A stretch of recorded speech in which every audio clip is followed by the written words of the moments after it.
ఈ కార్యక్రమం ఇప్పటికిప్పుడు చేస్తున్నారు కదా సార్, దాదాపు అంటే సంవత్సరాల తరబడి ఈ రోజు చేస్తున్నాం సార్ ఈ కార్యక్రమం. సారు ఆర్డీగా ఉన్నప్పటి నుంచి కూడా ఈ కార్యక్రమం చేస్తూ ఉన్నాం. ఈ కార్యక్రమాలు వదిలేసి మీకు ఏం కావాలో చెప్పండి. అదే చెప్తాను సార్. కార్యక్రమాలు జిందాబాద్లు ఇవన్నీ జిందాబాద్ కాదు, మీరు జిందాబాద్ మీకు సమస్యలు, కార్మిక సమస్యలు ఏమన్నా ఉంటే నీ ముందు చేపిస్తా సార్. అదే చేస్తా. మీకు సమస్యలు పరిష్కారం కావాలా, జిందాబాద్లు కావాలా? నిన్న కమిషనర్ గారిని పిలిపించింది పర్టికులర్ గా మున్సిపల్ సిబ్బందికి సేఫ్టీ ఫస్ట్ చూడమని చెప్పాను సార్.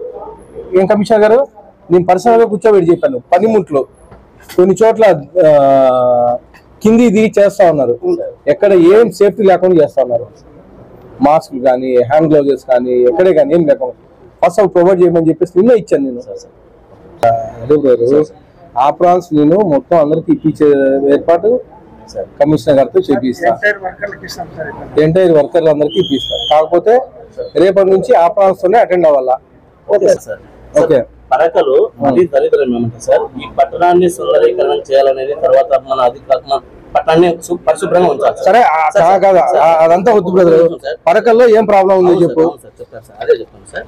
అయితే పరకలు ఇవ్వమంటే సార్, ఎప్పుడైనా మేము ఇట్లాంటి గొడవ చేస్తే అప్పుడు మాత్రం ఆ రోజు మరుసటి రోజు 4 పరకలు ఇస్తారు సార్. అవన్నీ జుబురుకొని ఒక పరక కట్టుకుంటే ఒక పరక అవుతుంది సార్. ఆ పరక సంవత్సరం వరకు మళ్ళీ ఇవ్వరు సార్ వాళ్ళు.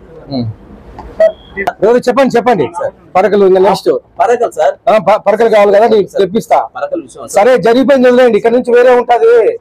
మీరు 1,60,00,000 రూపాయలు పరకలు అన్ని సామాన్లు తీసుకొచ్చి పేపర్ల మీద తీసుకొచ్చి పెట్టుకొని ఉన్నారు ఇక్కడ. ఆ రోజు ఎవరు ఎందుకు మాట్లాడలేదు మీరు? మా చేతికి రాలేదు సార్. అదే మరి పరకలు కావాలి కదా, పరకలు ఇస్తారు, అకౌంటబిలిటీ ఉంటది. ఎవరికి ఎన్ని పరకలు ఇచ్చినారు ఏంటి అకౌంటబిలిటీ గానీ తీసుకొని జాగ్రత్త తీసుకొని, అంటే ఈ రోజు తీసుకొని రేపు పడేసి మన రేపు పొద్దున ఇంకో పరక కావాలంటే అది కానీ కాదు. అకౌంటబిలిటీ ఉంటుంది, మెనూ ప్రకారం ఇవ్వండి సార్. అకౌంటబిలిటీ కానీ మెయింటైన్ చేయండి.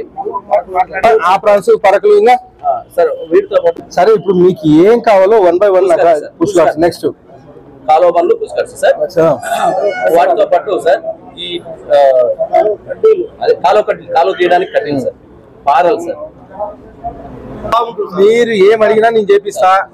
అలాగే నాకు అనంతపూర్ మున్సిపాలిటీ మీ దగ్గర నుంచి సుందరీకరణ మీ దగ్గర నుంచి సపోర్ట్ కావాలా. ఎందుకంటే మీరు చేస్తానే, మీరు నాకు కానీ కమిషనర్ కానీ సపోర్ట్ కావాలా. ఖచ్చితంగా సుందరీకరణ ఉంటే మీకే పేరు వచ్చేది. మున్సిపాలిటీ ఎంప్లాయీ మున్సిపాలిటీలో పనిచేస్తాడు, ఎక్కడ పని చేయడు, ఎవరిళ్ళకి వెళ్ళడు. మేయర్ కానీ లేకపోతే ఎక్స్ఎమ్మెల్యే కానీ ఎవరైనా కానీ ఇళ్ళకి వెళ్ళరు. వాళ్ళకి ఏదైతే అలాట్మెంట్ ఉంటుందో వాళ్ళు మాత్రమే. నిన్న పిలిచి అన్ని చెప్పాను కమిషనర్ గారికి. లాస్ట్ 3 months నేను రాకపోవడం కాదు కానీ ఇదే అబ్జర్వేషన్ లో పెట్టుకొని మొత్తం ఏమి జరుగుతున్నాయని చెప్పేసి మొత్తం తీసి నిన్న పిలిపించుకొని మొత్తం అన్ని డిస్కస్ చేసి ఫస్ట్ మీ సేఫ్టీ గురించి చెప్పాను అడగండి, ఎంప్లాయీ సేఫ్టీ గురించి. ఎందుకంటే కాలువలోకి దిగుతున్నారు, ఎక్కడే కానీ కనీసం గ్లౌజులు వేసుకోవట్లేదు, మాస్కులు ఉండట్లేదు. అది శానిటరీ ఇన్స్పెక్టర్స్ కానీ మీరు కానీ హెల్త్ ఆఫీసర్ కానీ కేర్ తీసుకొని ఎక్కడే కానీ జరగకూడదు. ఆపరాన్ని ఇవ్వండి, మాస్క్, గ్లౌజెస్, షూస్ కానీ వస్తాయి. ఊడ్చడానికి పరకలు కానీ లేవు అని చెప్పేసి తెలియజేయడం జరిగింది. పనిముట్లు కానీ సేఫ్టీ కానీ లేవని చెప్పేసి జరిగింది. గత ప్రభుత్వంలో దాదాపు మున్సిపాలిటీలో 1,60,00,000 రూపాయలు పెట్టి ఈ పనిముట్లు కొన్నామని చెప్పేసి బిల్లులు డ్రా చేసుకున్నారు. కేవలం కాగితాల మీద బిల్లులు తెచ్చుకొని పనిముట్లు కొనుక్కోకుండా డబ్బులు డ్రా చేసుకోవడం జరిగింది. ఇప్పుడు ఉండే మేయర్ అయితే ఏమి, వాళ్ళ సిబ్బంది, మేయరు, మాజీ ఎమ్మెల్యే వీళ్ళంతా డబ్బులు తీసుకొని డ్రా చేశారు కానీ ఎక్కడికైనా పనిముట్లు రాలేదు. దానిలో భాగంగానే ఈరోజు పొద్దున కేవలం వేపులు పట్టుకొని కసుపు కూర్చొని జరిగింది. ఈరోజు గ్రీవెన్స్ లో వాళ్ళు కానీ రావడం జరిగింది. గ్రీవెన్స్ లో క్లియర్ గా చెప్పాను. ఇంతకుముందు గత ప్రభుత్వం చేసిన వైఫల్యాలు ఏవైతే ఉన్నాయో అవన్నీ మేము వచ్చిన తర్వాత తీరుస్తాము అని చెప్పేసి చాలా క్లియర్ గా చెప్పడం జరిగింది. ఇంతకుముందు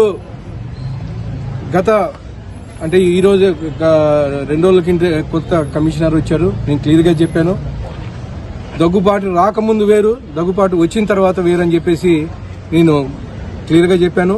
ఇప్పటి నుంచి మున్సిపల్ ఆఫీస్ ని ఖచ్చితంగా నేను పర్యవేక్షించి కనీసం 15-20 days ఒక రివ్యూ తీసుకొని ఇక్కడైతే ఏవైతే సమస్యలు ఉన్నాయో కార్మికులకు అయితే ఏమి, అలాగే మున్సిపాలిటీకి సంబంధించిన సమస్యలు అయితే ఏమున్నా కానీ పరిష్కారం వైపు తీసుకెళ్తానని చెప్పేసి తెలియజేస్తాం.